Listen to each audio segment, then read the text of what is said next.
Gut IQ nutrition and wellness videos are meant to be informative and educational. They are not intended to diagnose, treat, prevent, or cure any disease or condition. It is not intended to substitute the advice, treatment, and/or diagnosis of a qualified licensed healthcare professional. Hello and welcome back. I hope everyone is having a fabulous day. Today, I want to talk about something that I get asked a whole lot about now. When people ask me, what have you changed with your diet and where did you start? We had talked about before about how it's best to always start, and I start everyone that I talk with on a basic elimination diet. And basically, this is going to be removing, as a recap, it's going to be removing gluten, cow dairy, and refined sugar. And while I say this, at the same time, deep down in my conscious, I know I used to make fun of people that didn't eat gluten. I would go to a restaurant and see that they had a gluten menu available, and I'm like, that is ridiculous. This is way overkill. Yes, if you have celiac disease, maybe, but why is gluten so bad? Everyone should be able to eat gluten. We've been eating it for so long. Well, we have been eating it for so long, and we have more and more sick people that are coming up with autoimmune diseases and all kinds of things that aren't even celiac, and it's making us really, really sick. But why? Why is it making us sick? And to understand the why, we have to go into the function and physiology of how our bodies work and how they function. So I want to kind of share a couple of images with you on kind of what this looks like and what's going on in there in our body. So when we eat our food and it gets passed to our small intestine, the small intestine is where most of the nutrients get absorbed into our bloodstream.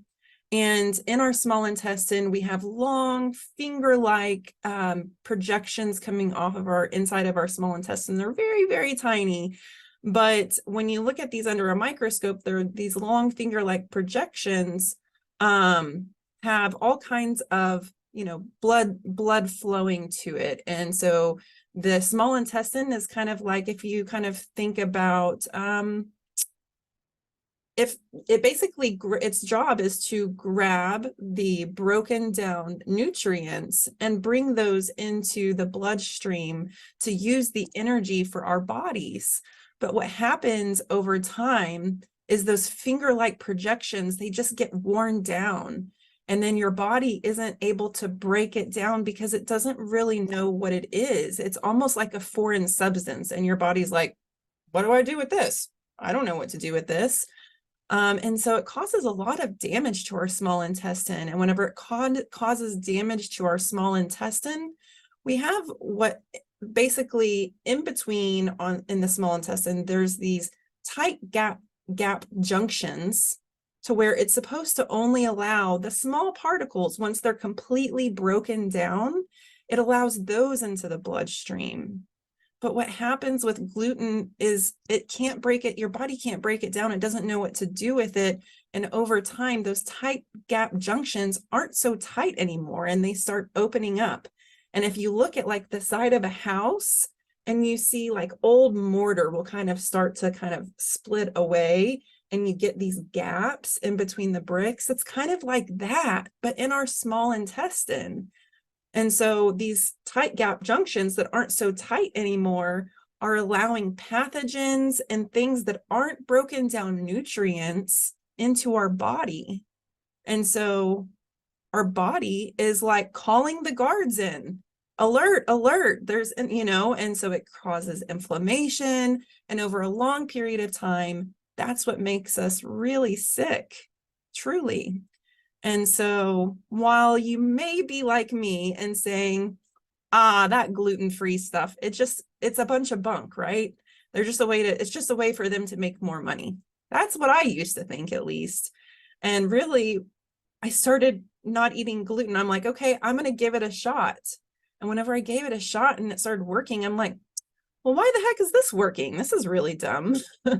And so, but really, whenever it comes down to it, the science of things, like Makes sense, right? I'm going to be doing some more videos later on about leaky gut and how that damages our body. So please make sure to subscribe to my channel. Make sure to like this video and tell me what you think. Did you know this about leaky gut syndrome? Did you know the way that gluten can interfere with our bodies and make us really sick? I'd like to hear. And please, it helps me so much if you could please like this video while you're subscribing to the channel. If you could like this video and any that you find value in, I would greatly appreciate it so much. Thank you so much and be well.